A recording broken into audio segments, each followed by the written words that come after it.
আমি যেদিন প্রথম ড্রাগ নেই, আমার খেয়াল আছে যে আমি মনে মনে চিন্তা করতেছি, এই জিনিসই তো আমি খুঁজতেছিলাম। মামা তুই এতদিন কই আসিলি? এটা খেয়ে আমি যখন দেখা করতে গেছি, আমি জড়ায় ধরে তো কাঁদতেছি। নানা ভাই স্মেলটা পাইছে সিগারেটের, বললো নানা ভাই তুমি তো সব ছেড়ে দিচ্ছ, এটাও ছেড়ে দাও। আমার এলাকায় এমন কোনো মানুষ নাই যে আমার কাছে টাকা পাইতো না। আমি আমি রিকভারিতে এসে প্রথম যে জিনিস বন্ধ করছি, আমি কারোর কাছে ধার করতাম না। আমি খিদার কষ্ট পাইছি, অনেক সব কিছুরই কষ্ট পাইছি। সো মানুষজনের অপমানিত হয়েছি। আমার একটা আমার বাবার একটা জায়গা আমি 2 জায়গায় বিক্রি করার ট্রাই করছি। মজলিসের মধ্যে আমার অপমান করছে, আমি চোখ দিয়ে টপ টপ করে পানি পড়তেছে। আমি, কারণ আমি জানি তো আমি মানুষটা না, আমি অ্যাডিকশনের কারণে বা আমি উজ্জ্বলের কারণে এই জিনিস করতেছি।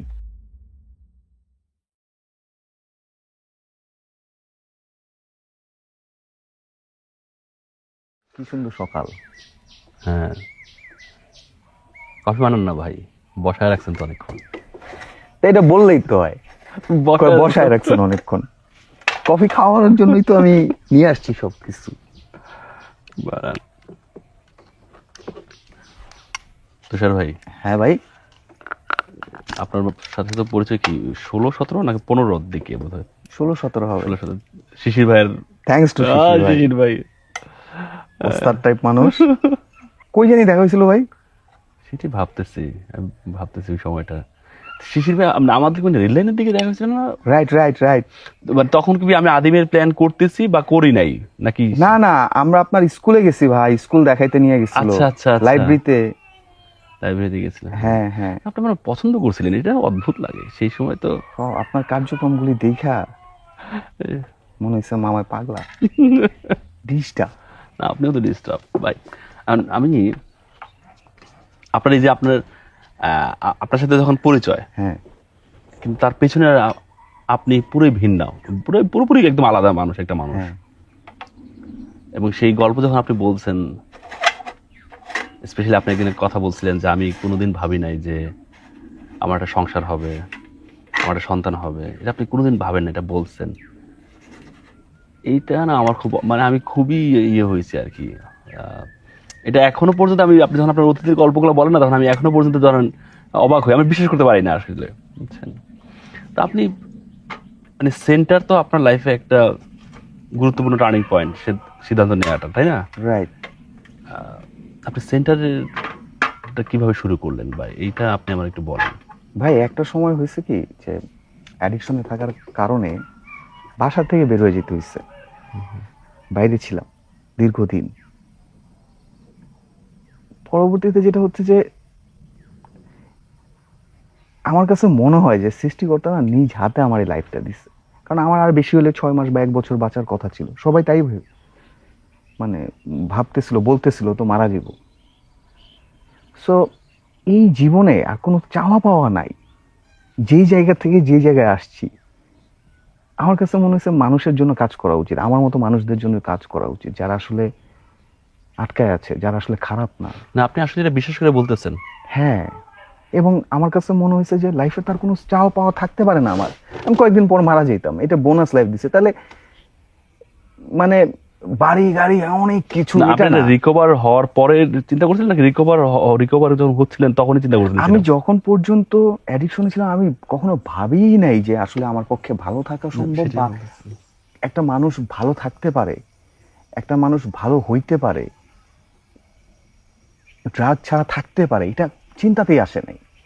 যখন আমি ক্লিন হয়েছি, যখন আমি সোবার হয়েছি অনেক দিন পর, আমার কাছে মনে হলো যে এই লাইফটা তো আমার বোনাস লাইফ। সো এই লাইফটা কোনো চাওয়া পাওয়া থাকার কথা না, কাজ করা দরকার। আমার মতো অনেক মানুষ আছে যারা বেরোতে পারতেছে না, তাদের জন্য ওইখান থেকে থটটা আসছে যে আমার একটা সেন্টার করা উচিত। এবং তখন ড্রিম ছিল যে এরকম এরকম এরকম করবো। যখন আমি বলতাম অনেকে, তখন সবাই পাগল মনে করতো যে এইভাবে কি সম্ভব। আমার তো আসলে এত সেন্টার সম্পর্কে অভিজ্ঞতা নাই, আমি কয়েকটা দেখছি কাছ থেকে। কিন্তু আপনার সেন্টারের ট্রিটমেন্ট সম্পূর্ণ আলাদা, মানে একেবারে আলাদা করা যায়। আপনি যে এই যে আপনি মেডিটেশন, বা আমি তো একটা মেডিটেশনে ছিলাম, অংশগ্রহণ করছিলাম। তো এখন এই সময় এসে আপনার কেউ কখনো ভাবে যে আপনি এখন এডিক্টেড কিনা? বা আমি মাঝখানে একবার শুনছি যে আপনার একটা রিউমারও হয়েছে যে আপনি নাকি কলাপস করছেন। বা সেই সময়টা আপনার কেমন লাগে আসলে? আসলে কি, যে যে মানুষগুলি এই, আমি জানি আমি কি করি, আমার আল্লাহ জানে আমি কি করি, আমি ভালো থাকলে তো আমার লাভ, রাইট, আমার ফ্যামিলির লাভ, আমার চারপাশের লাভ। কিন্তু যে মানুষগুলি আসলে এই জিনিস বিশ্বাস করে তাদের প্রতি আমার খুব অসহায় লাগে, খুব মায়া লাগে। এই মানুষগুলি কি জিনিস ভাইবা, ভুল ভাইবা আবার বিশ্বাস করতেছে, আবার বলতেছে, এর থেকে তাদেরকে দেখলে খুব অসহায় লাগে। এবং আমি আমি জানি আমি কি করি, সো কেউ এসে যদি কোনো কিছু বলে সেটা তো আমার যায় আসে না। তার মানে এটার মুখোমুখি আপনি হইতেছেন বা হইছেন? আমার সামটাইমস প্রথম দিকে আমার খারাপ লাগছে যে না না, আমি সেটা বলতেছি না, মানে আচ্ছা বলেন। আমার লাইফের যদি কোনো অর্জন থাকে, আমার এই রিকভারি, আমার পুরো লাইফে, মানে এটা আমার নিজের অর্জন, এটা আমি নিজের যোগ্যতায় অর্জন করছি, এবং এটার জন্য আমি যে কষ্ট করছি আমি জানি। সো ওইটা নিয়ে যখন কেউ কোশ্চেন করে তখন খারাপ লাগে। কিন্তু যখন আমি চিন্তা করি যে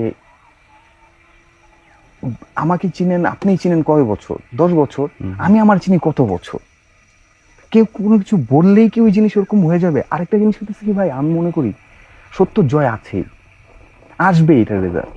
না না, মানে আমি সেটা বলতেছি না। তার মানে আপনি এই ধরনের কথার সম্মুখীন হন আর কি, যে আপনার হ্যাঁ, এখনো হই, অনেকে মনে করে, কারা করে, অনেকেই আছে পরিচিত মহলই যারা এটা কখন কিছু না না মানে আমি আমার নানা, হ্যাঁ। আমার নানা উনি একজন জার্নালিস্ট সাহিত্যিক ছিলেন, বাংলা একাডেমি প্রতিষ্ঠাতার একজন। তাকে একদিন একজন এসে বলতেছে, স্যার আপনার নামে তো ওই মানুষটাই কথা বলতেছে। আপনার নানার নাম কি বলা যাবে? জগলুল হায়দার আফ্রিক। তো স্যার আপনার নামে তো ওই মানুষটাই কথা বলতেছে। নানা অনেকক্ষণ চুপ করে ছিল, চুপ করে থেকে পরে বলছে, না আমি তো তারা কখনো হেল্প করি নাই। ও আচ্ছা, বুঝছেন? তো আপনার অতীতের কিছু কিছু গল্প আমি শুনছি বা হয়েছি, সেইটা বর্ণনা আমারে খুবই অবাক হই যে আপনি একটা মানুষের পক্ষে কিভাবে সম্ভব, পুরো ডিফারেন্ট সেন্টারের আগে, মানে আপনি রিকভার হওয়ার আগের এক মানুষ আর এখন। এবং আপনি যখন আমাকে বলতেছিলেন যে আপনি মানে এত পরিমাণে অ্যাডিক্টেড ছিলেন, রাস্তায় ঘুমাইতেন বা রাস্তার মানুষজন, আমরা আমাকে একটু দেখাইতেছিলেন যে ভাই আমার লাইফটা এরকম ছিল, এটা আমারে খুব, আমি অবাক হই। তা বেসিক্যালি তো হারানোর তো আর কোনো কিছু ছিল না ভাই, সব হারাইছি। মানে একটা মানুষ যখন টার্মিনালে থাকতেছে, একটা মানুষ যখন সদরঘাটে থাকতেছে, তার তো আর হারানোর কোনো কিছু নাই।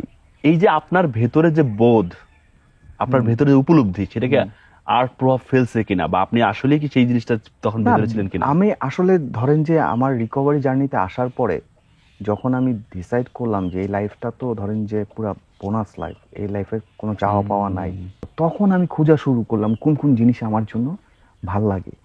আমি অনেক কিছু ট্রাই করছি, আমার ফটোগ্রাফিতে ক্লিক করছে, রাইট। তারপর আমি এটার জন্য ভর্তি হই, পড়াশোনা করি। তারপর আমার কাছে মনে হয়েছে, কিছুদিন আগেও মনে হয়েছে যখন অপশন আসছে, যে এমন হয়েছে যে সেন্টার আমি রাখবো না, বন্ধ করে দিব, আমি বাইরে চলে যাব, ফটোগ্রাফি করব, এরকম অপশন আসছে মাঝখানে। তো আমি চিন্তা করলাম যে ফটোগ্রাফি দিয়ে আমি হয়তো অনেকের লাইফ চেঞ্জ করতে পারবো না, কিন্তু এই যে পেশাটায় আছি, এই পেশাটায় অনেক মানুষের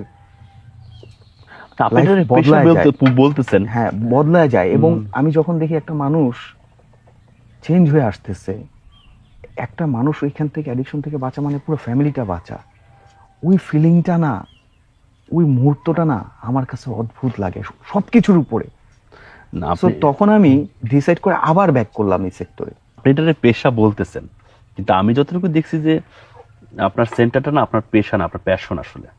মানে এটাকে আপনি যেমন আর্টটাকে বা ফটোগ্রাফিকে আপনি যেভাবে ভালোবাসেন, ঠিক মানে কোনো রকম ভালোবাসার কমতি নাই সেন্টারের প্রতি। এবং এটা তো আমি আপনাকে বললাম শুরুতেই যে আপনার সেন্টারে যেভাবে ট্রিটমেন্ট প্রসেস, সেটা মানে একেবারেই আলাদা। এবং সেটা ধরেন খুবই স্পিরিচুয়াল লাগছে আমার কাছে, আমি তো কাছ থেকে দেখছি। তো আমি যেই প্রসঙ্গটার কথা বলতেছিলাম যে আপনি সেন্টারের একটা উপলব্ধি তো আপনার হয়েছে, কিন্তু আপনি অ্যাডিকশনে কিভাবে জড়াইলেন সেটা আপনি যদি বলতে আপত্তি না থাকে, বা শুরুটার এটা জানতে চাই, কারণ আপনি আমাকে পুরোটা বলেন নাই। আপনার সেন্টারের গল্পটা আমি পুরোপুরি জানতাম না, আজকে বলার পর কিছুটা শুনছি। কারণ আপনি তো এই ব্যাপারগুলো, আমাদের সাথে তো আর্ট নিয়ে বেশি কথা, আর্ট নিয়ে কথা হয়। এখন আমি তো সিগারেটও খাই না, বা লাইফে ওইভাবে কোনো অ্যাডিকশনের মধ্যে ছিলাম না। শুরুর দিকে আমি না বিব্রত হইতাম। আপনার এখানে যখন আসতাম না, আমার অনেকে জিজ্ঞেস করতো আপনার ক্লিন ডেট কবে, ক্লিন বার্থডে কবে, আমি তো বুঝতাম না কি ঘটনা বলে। তখন আপনি বলতেন যে না না উনি রিকভারি না, পরে আমি প্রথম জানলাম যে আপনি রিকভারি।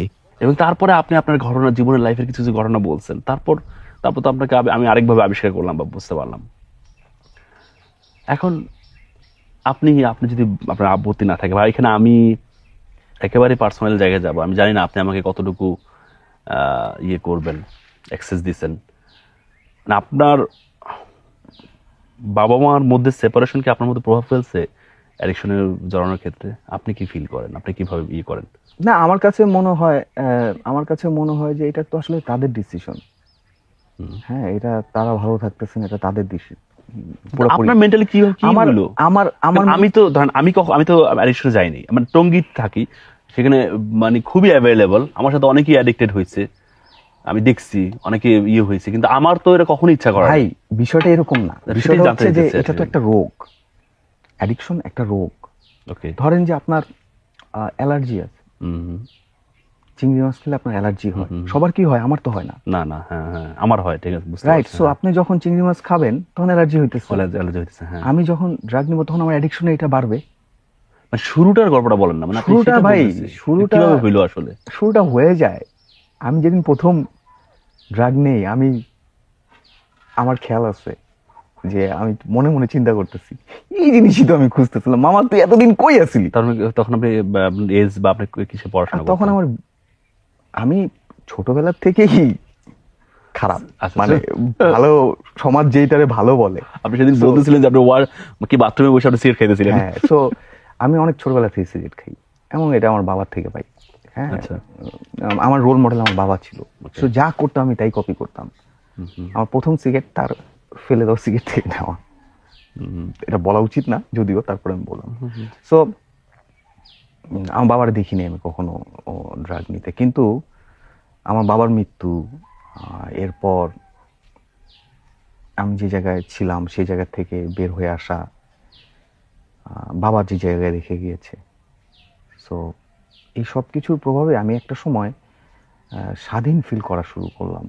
আমার নানির বাসায় যখন গেলাম গ্যান্ডারিয়ায়, ওইখানে যে সার্কেল ছিল, সেই সার্কেলগুলির সাথে যখন মিশা শুরু করলাম, আস্তে আস্তে হঠাৎ করে একদিন ইন্ট্রোডিউস হয়। মানে এর আগে আমি মদ বা এ ধরনের অ্যালকোহল বা এই জিনিসগুলি নেওয়া হয়েছে খুব অল্প। সো যখন আমি নিলাম, নেওয়ার পরে আমার খারাপ লাগতেছিল, এবং এরপরে যে ফিলিংটা হলো, আমি এটাই তো খুঁজতেছিলাম। এবং আমি কিভাবে ওইটার মধ্যে প্রবেশ করছি আমি জানি না। একটা সময় এসে বুঝলাম যে আমার তো উইথড্রল হইতেছে না নিলে, আমার শারীরিক প্রচণ্ড যন্ত্রণা হইতো ওইটার জন্য। মানে শেষের দিকে যেটা হইতো, স্বাভাবিক থাকার জন্য ভাই খাইতাম। আমার এমন হয়তো শেষের দিকে যে আমি বের হওয়ার পথ পাইতাম না, রাতেবেলা কাঁদতাম, আমি এমন এমন জিনিস করতাম যেটার জন্য পরবর্তীতে আমার খুব গিল্ট হইতো। কারণ আমি চেঞ্জ হওয়ার পিছনে একটা কারণ সবচেয়ে বেশি, হ্যাঁ সেটা আমি কারণটা জানতে চাইছিলাম যে কেন আপনি চেঞ্জ হলেন, বলেন। একটা কারণ আমি বলতে পারি যে আমি যে মানুষটা হিসাবে রিপ্রেজেন্ট হচ্ছিলাম সমাজের কাছে, আমার ফ্রেন্ড সার্কেলের কাছে, আমার ফ্যামিলির কাছে, ওই মানুষটা আমি না। আমি জানি স্বাভাবিক থাকার জন্য ভাই খাইতাম। আমি যখন স্বাভাবিক থাকতাম তখন সবাই মনে করতো যে আমি স্বাভাবিক, কিন্তু যখন আমি উজ্জ্বলে থাকতাম তখন সবাই মনে করতো আমি খেয়ে আছি, কারণ তখন তো আমার কোনো কিছু ঠিক নাই। তার মানে আপনি যখন আপনার ড্রাগস নিতেন তখন আপনি স্বাভাবিক থাকতেন? স্বাভাবিক থাকতাম, কারণ ফ্যামিলি ভাবতো যে ও স্বাভাবিক আছে। হ্যাঁ, কিন্তু হয় কি যে এত তীব্র যন্ত্রণা হইতো, ওইটার থেকে বের হওয়ার কোনো পথ পাচ্ছিলাম না, খুঁজতাম এইটা ওইটা এইভাবে ওইভাবে, কিন্তু কোনো। আপনি কত বছর ছিলেন মানে অ্যাডিকশনের সাথে, কত বছর? আমি 6-7 বছর ছিলাম। আপনার রিকভার্ড মানে কার অবদান বা কার প্রতি কৃতজ্ঞতা প্রকাশ করবেন আসলে, মানে কৃতজ্ঞতা বলতে কার জন্য আসলে আপনি রিকভারি জার্নিতে ঢুকছেন প্রথম? আমি আমার জন্য ঢুকছি।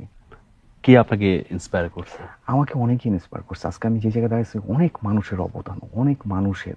মানে এখন যদি আমি নাম বলি অনেকের নাম বাদ পড়বে, তাদেরকে হয়তো আমি ছোট করবো, কিন্তু আমার এই লাইফে আজকে যে জায়গায় দাঁড়িয়েছে অনেক মানুষের অবদান।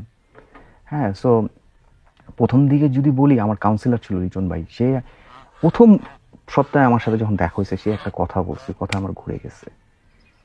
হ্যাঁ, সো দ্বিতীয়ত আমার নানা ভাই, সে আমার সাপোর্ট করছে। আমার ফুফু, নানা ভাই বলতে আপনার নানিকে বলতেছেন? নানি, হ্যাঁ, আমার ফুফু ট্রিমেন্ডাসলি হেল্প করছে। মানে আমি এটা বুঝাইতে পারবো না সে কি রকম ভাবে আমার সাপোর্ট। সরি ভাই, আমি আপনার কথা একটা ইন্টারফেয়ার করি।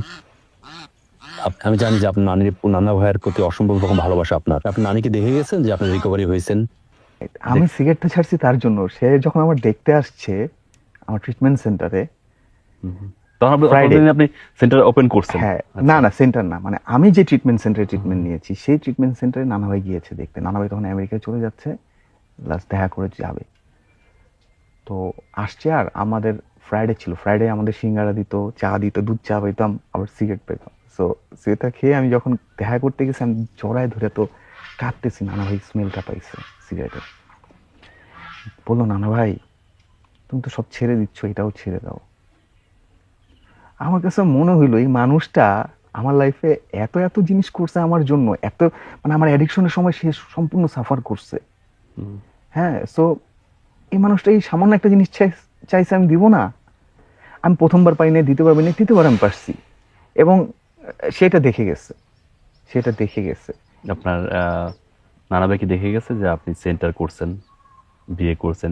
হ্যাঁ, আমার বিয়েতে নানা ভাই ছিল, আপনার বিয়ের পরে সেন্টারও দেখে, সেন্টারও দেখছে, যাক। মানে সে দেখে গেছে। কিন্তু আমার ইচ্ছা ছিল যে নানা ভাই আমার বাসায় থাকবে, তখন আমি বাসা নেওয়া হয়নি। হ্যাঁ, বাসা নেওয়া হয়েছে, কিন্তু নানা ভাই ডায়ালাইসিস চলতেছে দেখে 5 তলায় উঠতে পারবে না, এটা একটা আফসোস ছিল আমার। হ্যাঁ, আপনার কারো প্রতি রাগ আছে? না, এই যে মানে বিষয়টা হচ্ছে যে যারা ধরেন যে আপনি বলতেছিলেন একটু আগে, না, আমি তো বলতেছে, হ্যাঁ না শুধু সেটা না, ধরেন আমি সেই বিষয়গুলো আনি নাই, কারণ আমি জানি যে আমি জানি না কতটুকু, এই যে বললাম যে কতটুকু আমার যাওয়া উচিত আমি বুঝতেছিলাম না। কারণ আপনি যখন অ্যাডিকশনে ছিলেন তখন অনেকেই আপনার সাথে খারাপ কিছু করছে, যেমন আপনি শুধু ভালোটাই বলছেন যে অনেক মানুষের সাপোর্ট, কিন্তু আপনার সাথে অনেকে খারাপও কিছু করছে, কিছু কিছু বিচ্ছিন্ন ঘটনা আমি জানি। তো সেই জায়গা থেকে বলা, বা এখন যখন আপনাকে এত মানুষ বা অনেকেই আপনার কাছের কিছু মানুষ আপনাকে নিয়ে খুবই বাজে কিছু রিউমার ছড়াইতেছে, এদের মধ্যে অন্যতম হলো আপনি কলাপস করছেন বা করছেন, বা অনেকে আপনার পার্সোনালি আপনাকে ঝামেলা করতেছে। সো এই কোনো মানুষের প্রতি আপনার কোনো ক্ষোভ আছে কিনা, কষ্ট আছে কিনা? না, সেটা নাই। যখন অ্যাডিকশনে ছিলেন সেই সময়ের কোনো না, এটা একটা প্রসেস আছে, আমাদের 12 স্টেপ প্রোগ্রাম বলি আমরা একটা। হ্যাঁ, সেই প্রোগ্রামের বিভিন্ন স্টেজে যায়, বিভিন্ন জিনিস কাজ করে। আমার যাদের প্রতি ক্ষোভ ছিল তাদেরকে আমি ক্ষমা করে দিচ্ছি, আমি লিস্ট আউট করছি কতজনের প্রতি ক্ষোভ আছে। আমি কতজনের প্রতি ছিল, লিস্ট করছেন কতজনের প্রতি ছিল? 78 পর্যন্ত আমার মনে আছে। 78 পর্যন্ত? হ্যাঁ, সো এদেরকে আমি ক্ষমা করার ট্রাই করি, প্রতিদিন প্রে করি যাদের মনে আসে। এমন অনেক মানুষ আছে আমি ক্ষতি করছি, সেই সবের ক্ষতিপূরণ আমার করতে হচ্ছে। এমন অনেক মানুষ আছে আমি টাকা মেরে দিছি, তাদের হদিস পাচ্ছি না, সেই ক্ষতিপূরণটা আমি অন্য জায়গায় করতেছি। আপনি মানুষের টাকা মেরে দিয়েছিলেন? প্রচুর। আমার এলাকায় এমন কোনো মানুষ নাই যে আমার কাছে টাকা পাইতো না। আমি রিকভারিতে এসে প্রথম যে জিনিস বন্ধ করছি, আমি কারো কাছে ধার করতাম না। যখন আমি সেন্টারটা নিলাম সবাই বন্ধ করে দিল, আমি বললাম যে আমার হাতে প্রতিষ্ঠানটা বন্ধ হইতে দিব না। এরপর যেটা হয়েছে ভাই, ওই যে বললেন না কি হয়েছে মাঝখানে, আমি কেন সবকিছু থেকে আলাদা, আমি দেখি সবাই আমার কাছে টাকা পায়। আমার ফোন করে যখন বলে যে ভাই আমি টাকা দিবেন না, আমি ফোন ধরতাম না, লজ্জা লাগতো। আমি 18 বছর ধরে প্র্যাকটিস করছি কোনো জায়গায় লোন করব না, কোনো ধার করব না, করি না। যখন আইসা সেন্টার নেওয়ার পরে এই জিনিসগুলি ফেস করছে, ওগুলি জিনিস নিতে পারতেছি না, এবং সব জায়গায় দেখি মানুষ টাকা পায়, আমার দিতে পারতেছি না। এই এক একটা ঘটনা, সো তখন খুব খারাপ ফিল হইতো, আমি সব থেকে সরে গেছি। আপনি যেটা বলতেছেন যে আসলে এই মানুষজন, আমি জানি অনেক মানুষ এরপরও আমার কাছে এসে হেল্প চাইছে, আমি হেল্প করতেছি। আমি জানি এই মানুষটা একটু পরে যেই আমার নামে কথা বলবে বা অনেক কিছু করবে, বিষয়টা তার সাথে আমার না, বিষয়টা আমার আল্লাহর সাথে আমার। আমি তারে যে হেল্প করতেছি বিষয়টা তারে না, আমি ঠিক করছি আমার কাছে যে মানুষ আসবে আমি ফিরাবো না, কারণ ডিসিশন আল্লাহর বান্দাদের আমি হেল্প করতেছি, এই মানুষটা না। সো যে মানুষগুলি আছে তাদেরকে আমি ক্ষমা করা বা এই জিনিসগুলি নাই, কারোর প্রতি ক্ষোভ নাই, আসলেই কারোর প্রতি ক্ষোভ নাই। অসহায় লাগে, একটু বললাম না, মায়া লাগে, এই মানুষটা এই জিনিস করতেছে কি, কিসের মধ্যে আছে। আপনি তো যখন অ্যাডিকশনে ছিলেন মানুষের তো তীব্র ঘৃণা বলেন, অবহেলা বলেন, অপমান বলেন, আপনি এর মধ্যে দিয়ে গেছেন, নিঃসন্দেহে গেছেন। আমি যে ক্যারেক্টারগুলো দেখছি বা আমি তো করছি, আবার এখন আমি যখন দেখি যে আপনার স্টাফেরা, আমি যে কয়েকজনের সাথে পরিচয় হয়েছে দেখছি তাদের আপনার প্রতি তাদের একটা অদ্ভুত ভালোবাসা খেয়াল করছি। ইনফ্যাক্ট আর অনেকে আপনাকে ভালোবাসে, বা আপনি এখন এক সম্মানিত মানুষও। এটা ভালো ছিল ভাই। এখন ব্যাপারটা হয়েছে যে এই যে ধরেন আমার মাঝে মাঝে ইচ্ছা হয় যে আসলে তীব্র অপমানের রূপটা কেমন, হ্যাঁ, এটা আপনি পাইছেন জীবনের চূড়ান্ত খারাপ সময় পার করছেন, আবার ভালো সময় পার করতেছেন বা করছেন। এই বিষয়টা উপলব্ধি নিয়ে আপনি বলেন, বা এটা আপনার পুরো লাইফটা আসলে এক্সপিরিয়েন্স, নিজের চেনার এক্সপিরিয়েন্স আমি এইভাবে দেখি। এটা আপনারা কিভাবে ইয়ে করছে বা আপনি এই সময়গুলোর কিভাবে দেখেন আসলে এই দুইটা সময়? সবচেয়ে কষ্ট কি জানেন, নিজের কাছে নিজে যখন ছোট হয়ে যাবেন ভাই, যখন আয়নার সামনে আপনি দাঁড়াইতে পারবেন না, এর থেকে অপমানিত তো নাই। আপনার বাইরের মানুষগুলি করতেছে, চলে যাইতেছে, তার উপর আপনার রিজেন্টমেন্ট তৈরি হইতেছে। আপনি যখন নিজে আয়নার সামনে দাঁড়াবেন এবং তখন আপনার যদি ছোট লাগে, এর থেকে মানে আর তো কোনো জায়গা নাই। এই সময়টা কখন হয়েছে আপনার? এটা কি অ্যাডিকশনের সময় হয়েছে বা রিকভার হওয়ার পরও কখনো হয়েছে? অ্যাডিকশনের সময় আমি কবে আয়না দেখছি আমি ভুলেই গেছিলাম, কবে আমি আমারে দেখছি আমি ভুলেই গেছিলাম ভাই। তখন আমার খেয়াল আছে, আমি অ্যাডিকশনের সময় এমনও হইতো যে আমি রেস্টুরেন্টের বাইরে দাঁড়ায় আছি ভাই, আমার পকেটে কিন্তু টাকা আছে, আমার সাবস্টেন্স, আমার ড্রাগের, ওই টাকা আমি খরচ করতেছি না, বাইরে দাঁড়ায় আছি, 3 ঘন্টা দাঁড়ায় আছি, কেউ পরিচিত আসলে বলবো 1 কাপ চা, একটা রুটি খাওয়া। আমি খিদার কষ্ট পাইছি অনেক, সব কিছুরই কষ্ট পাইছি। সো মানুষজনের অপমানিত হয়েছি। আমার বাবার একটা জায়গা আমি 2 জায়গায় বিক্রি করার ট্রাই করছি, মজলিসের মধ্যে আমার অপমান করছে, আমি চোখ দিয়ে টপ করে পানি পড়তেছে। আমি কারণ আমি জানি তো আমি মানুষটা না, আমি অ্যাডিকশনের কারণে বা আমি উজ্জ্বলের কারণে এই জিনিস করতেছি। সো এইগুলিও না, আপনি কোনো একটা কিছু অ্যাডিকশনের উপর দিতে পারবেন যখন আপনার অ্যাকশন, যখন আপনার কাজের ফলশ্রুতিতে আপনি নিজের কাছে ছোট লাগবে, ওইটার থেকে আপনি বের হওয়াটা খুব ডিফিকাল্ট। ওইটার জন্যই পজ দরকার হয় সামটাইমস, যে আসলে ঘটনাটা কি, আসলে আপনার জায়গা থেকে বের হয়ে থার্ড পার্টির একটা জায়গা থেকে দেখা বিষয়গুলি কি, অবজার্ভ করা।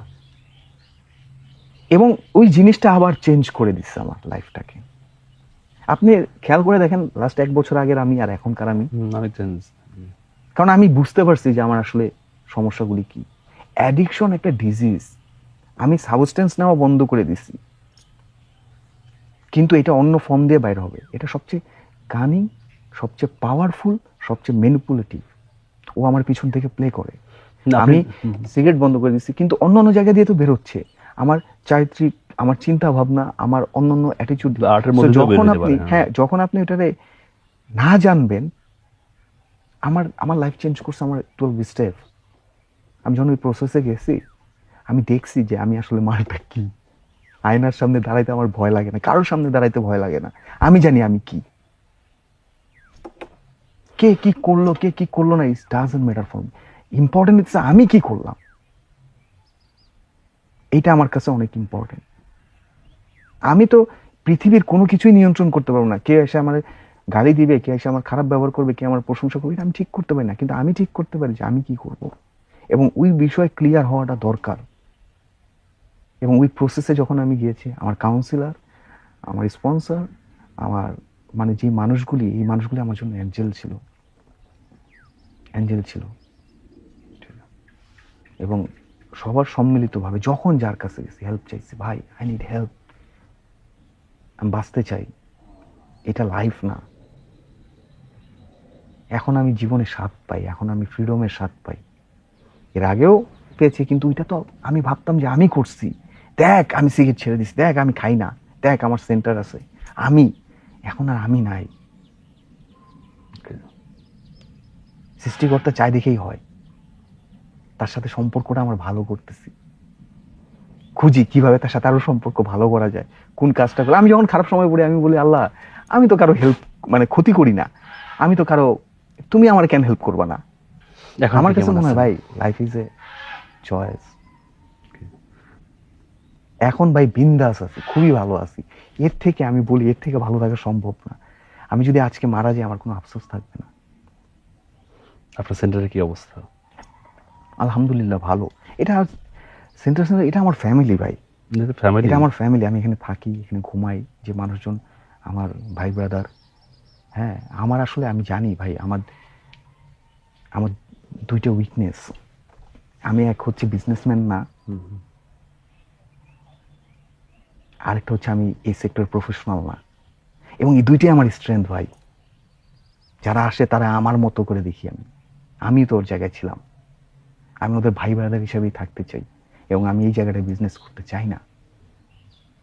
আমার লাইফে অত বেশি চাওয়া পাওয়া নাই যে এই করতে হবে ওই করতে হবে। ভাই বাইচা আছি, এটাই তো আমার জন্য। গত বছরই ভাই ওই সময়টাতে আমি দড়ি নিয়ে বসেছিলাম, ভাবতেছিলাম। তো ওই জায়গা থেকে সৃষ্টি করতে আজকে এই জায়গায় বসাইছে ভাই। মানে এর থেকে ভালো থাকা, এর থেকে ভালো কিছু হইতেই পারে না। না না, ভালো থাকাটা ওয়েটা কি আপনি সেটা বলতেছে? চয়েস। মানে আমি ভালো থাকতে চাই। আপনার বয়স Option কত? বের হয়ে না, যাবে। আপনার বয়স কত সেটা বলেন আপনি, কারণ আপনি সুখে তো আপনার বয়স কম লাগে। আপনার বয়স কত ভাই? কালকে জিজ্ঞেস করলেন, বললাম। আবার এই ইন্টারভিউতে একদম জিজ্ঞেস করতেছেন। না, আপনি অন ক্যামেরা আপনি বয়সে কি আসে যায় ভাই? না, আপনি বয়স একটা নাম্বার। না না, আমি বয়স একটা বোঝাতে চাই না, নাম্বার। মানুষকে বোঝাতে আপনি চাই। কেন আপনি? না না, আমি মানুষকে বোঝাতে চাই মানুষ সুখে থাকলে বয়স কমে যায়, আচ্ছা এই কারণে বললাম, আচ্ছা, বুঝছেন? সুখে থাকলে বয়স কমে যায়। আপনি চূড়ান্ত সুখে আছেন, অদ্ভুত। আপনি দিনে দিনে আপনি তরুণ হয়ে উঠতেছেন। অদ্ভুত ভালো আছে, অদ্ভুত এনার্জি। বোঝা যাইতেছে না, আমি আপনার কাছে কাছে আসলে আমি এনার্জিটা ফিল করি। এবং আপনি জানেন যে পার্সোনালি আমিও তো অনেক ইয়ের মধ্যে দিয়ে যাই, এবং কাছাকাছির মধ্যে আমি আপনার কাছে চলে আসি, আপনার সাথে সময় কাটাই। আমারও তো গন্ডি একদমই নাই, আমি তো আরো নানা কারণেই গন্ডি আমার খুবই ছোট। আপনার কাছে আসলে এনার্জিটা পাই এবং আই ফিল গুড, এবং আমি বুঝি যে আপনি সুখে আছেন। সুখটা তো ধরেন উষ্ণতা ছড়ায়। জলে ভাই, জলে না জ্বলে না, হিংসা হয়। প্রশান্তি হয়। আপনি সুখে আছেন, কি অদ্ভুত। আমি তো বায়ু, আমার তো হিংসা নাই, ক্রোধ নাই, কিছু নাই। আচ্ছা, আমি একটা এখানে একটা কথা বলতে চাই ভাই, যেটা বলছিলাম তো আপনার, মানে আপনি আমার কাছে একজন আর্টিস্ট, এবং আমার কাছে মনে হয় যে মানুষ বাই বর্ন আর্টিস্ট হয়, পরে জার্নির মধ্যে ঢুকলে সেটা আস্তে আস্তে ইয়ে হয়।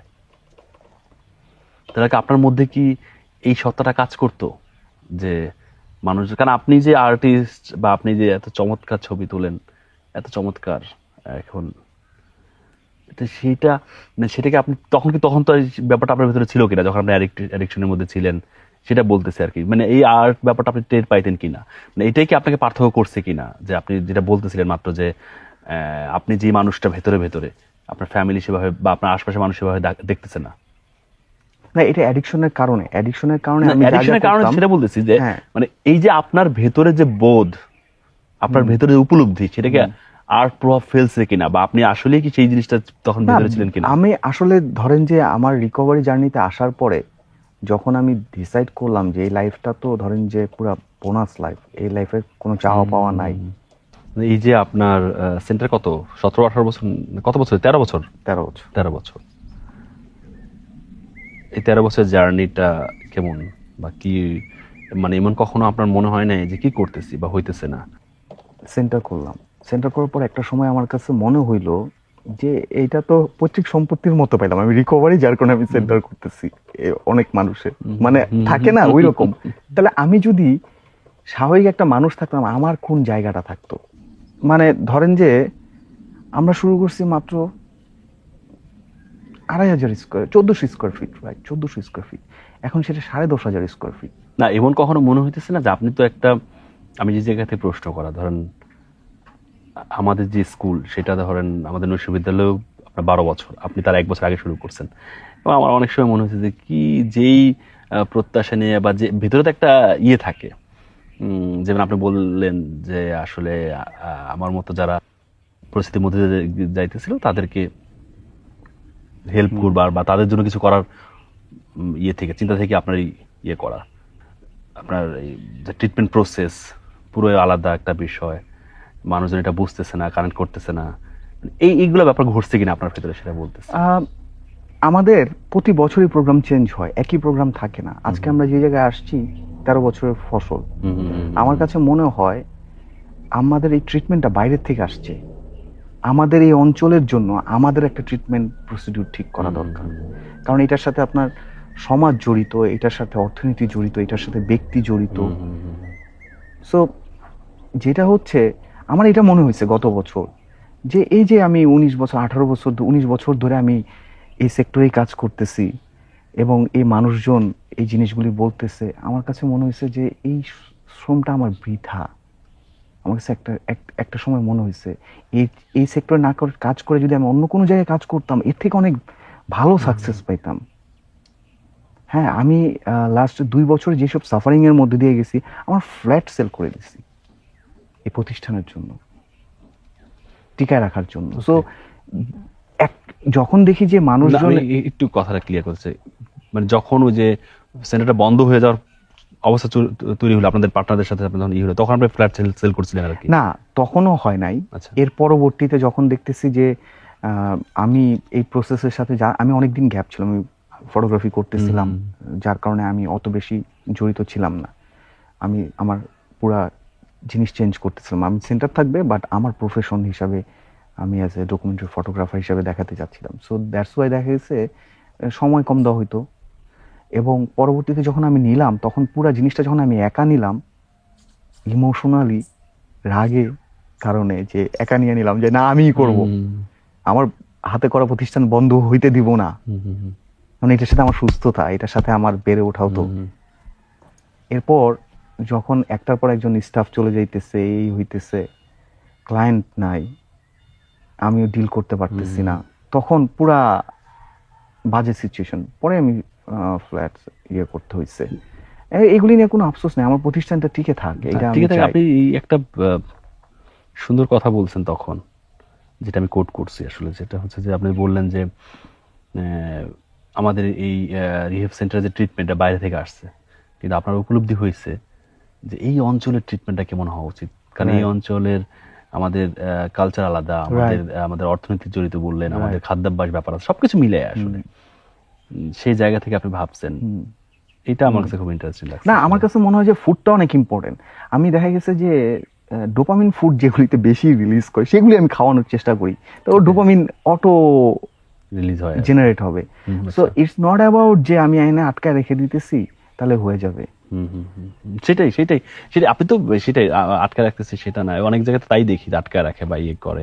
অনেকেই ভালো করতেছে, অনেকেই আবার অনেকে ভালো করতেছে। হ্যাঁ, আমার কাছে মনে হয় যে সেন্টার থেকে একটা মানুষ ভালো হয় সেই সেন্টারই তো কাজ হইতেছে, কারণ নাহলে সে ভালো হইতো না তো। হ্যাঁ, সো ফ্যাসিলিটি বলেন বা অন্যান্য জায়গাগুলিতে বলেন, এগুলি হয়তো বা কম বেশি ভ্যারি করে। সেটাই না, সেটা আমি তো বললাম যে আমার আসলে অভিজ্ঞতা প্রসেসটাও হয়তো বা ভ্যারি করে। মানে আমি আমার অভিজ্ঞতার জায়গা থেকে আমি তো কয়েকটা দেখছি, সেই জায়গা থেকে আমার মনে হলো যে আপনারটা আরেকভাবে আমি চিন্তা করলাম। আচ্ছা, এখন যে বিষয়টা আমি করতেছি সেটা হলো যে আমি দেখতেছি যে আপনি বোধহয় এখন পর্যন্ত কয়জনের সাক্ষাৎকার নিচ্ছেন? এই প্রোগ্রামের? হ্যাঁ, 13 জনের নিয়ে নেওয়া হয়েছে। 13 জনের নিচ্ছেন এবং প্রত্যেকটা সাক্ষাৎকার আপনি নিচ্ছেন? হ্যাঁ, আমি হোস্ট। আপনি আমাকে বলছেন যে হ্যাঁ, যে আপনার সাক্ষাৎকার আমি নিব, এটা তো ইয়ে হলো। এইটা কেন আসলে আপনি যে রিকভার যারা হয়েছে তাদের ইন্টারভিউ নিতেছেন, তাদের সাথে কথা বলতেছেন? আমার এটা না 2015-16 দিকে আমার সেটা মনে হয়েছে। দেখেন, আমাদের এখান থেকে বাংলাদেশে কনসেপ্টটাই নাই যে এই ধরনের মানুষগুলি ভালো হচ্ছে, ভালো করতেছে। আমি এরকম অনেক মানুষকে চিনি যারা সমাজে অনেক কন্ট্রিবিউট করতেছে, কিন্তু এদের সমাজে ওই স্পেসটা নাই। ওকে আজীবন এডিক্ট হিসাবে দেখে, এবং এডিক্ট হিসাবে যদি বলে তাকে ওকে সরায় দেয়। এটা আপনার সাথে মেশার আগে আমারও এই অনুভূতি ছিল। আচ্ছা, বলেন। হ্যাঁ, সো আমার কাছে মনে হইতেছে যতক্ষণ পর্যন্ত আমরা ওদের সমাজে যদি একটা স্পেস না করতে পারি, তাহলে আমাদের ট্রিটমেন্ট সেন্টার থেকে বের হইতেছে, ভালো হইতেছে, এতে তো সমাজেই জায়গা নাই। আমরা সমাজে যদি জায়গাটা ওদের জন্য না করি, তাহলে এরা যাবে কই? দেখেন, আমার ইন্টারভিউতে অনেকেই আছে যাদের আমি ফেস দেখাইনি, কিন্তু আমার কাছে মনে হয় এরা তো ফাইটার, এরা তো যোদ্ধা। ফেস দেখান নাই তো তারা চায় নাই, তাই দেখান নাই। রাইট। সো যারা আবার দেখাতে চাইছে দেখেছে, কিন্তু আমার ইচ্ছা হচ্ছে জানি একটা সময় এই জিনিসটা চেঞ্জ হয়, এরা জানি হিরো হিসাবে আসে। এই যে শুরু করলাম, একটা সময় সবাই ফেস দেখাবে যে আমি তো এবং এটা ভালো করতেছি, এবং আমি তো ফাইট করতেছি, আমি তো এখন আর খারাপ করি না। যে নিজের ক্ষতি করে না সে তো অন্যের ক্ষতি করবে না। এই মানুষগুলি নিজের ক্ষতি করার জন্য অন্যের ক্ষতি করতো, এরা নিজেরই ক্ষতি করে না। পরে আমার কাছে মনে হয়েছে যে এইভাবে হয়তো বা আমি আগে শুরু করি, আমি বলি যে আমি রিকভারিং এর 19 বছর ধরে ভালো আছি। এটা আমার প্রাউড ভাই, এটা আমার অর্জন। সো আমার চাওয়াটাও হচ্ছে এই মানুষগুলি দেখানো সমাজকে যে দেখো কত ভালো করতেছে। কিন্তু সমাজ যদি না দেখে, আপনি যেগুলো করতেছেন, যদি মানুষ না দেখে, ভিউ কম হয়, তখন আমার কাজ তো আমি করে যাব, আমার কাজ আমি করে যাব। আমার উদ্দেশ্য কি, যে আমি তাদেরকে সমাজে পুনর্বাসন আবার করতে চাই পরিপূর্ণভাবে। সমাজ জানি, সবাই জানে যে এই মানুষগুলি ভালো হয়।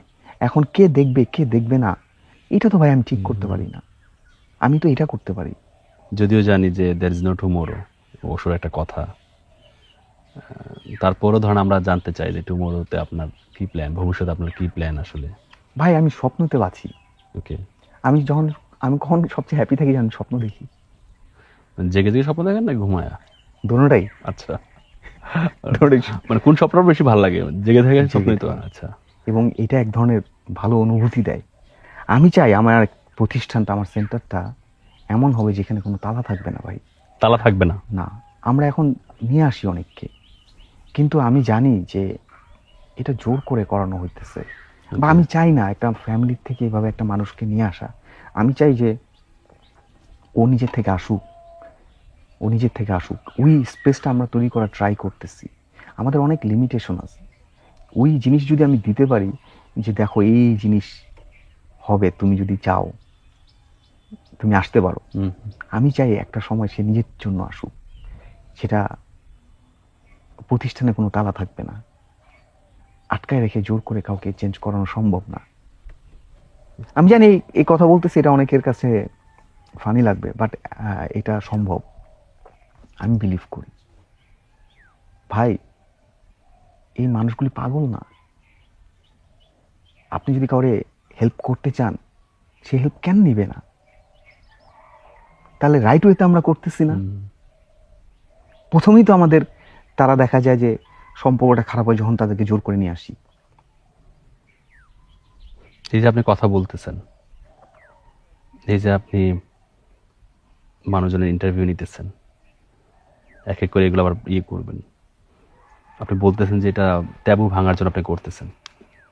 আপনার ভেতরে কি সামান্যতম বিজনেস পারপাস কোনো কিছু আছে এটা করার পেছনে? না, কারণ হচ্ছে এই লাইফে চাওয়া পাওয়ার কিছু নাই তো। রিজিকের মালিক আল্লাহ। আমার সেন্টারে যারা ট্রিটমেন্টে আসবে তারা আসবে, এটা নিয়ে আমি টেনশন করি না। আমি যেটা করি, আমি কি কাজ করতে পারি তাদের জন্য সেটা ট্রাই করি। আমার হাতে কোনো কিচ্ছু নাই ভাই, এটা বুঝতে আমার অনেক বছর লাগছে। এই যে আমি আপনার আজকে এখানে বসে আছি বা কথা বলতেছি, আপনার কি মনে হয় এই প্লেসটা আমরা ঠিক করে আসছি? না না, আমরা তো এই প্লেস ঠিক করে আসলে এবং আমাদের কথা ছিল বৃষ্টি হবে। গিফটেড ভাই। আচ্ছা, হ্যাঁ, রাইট।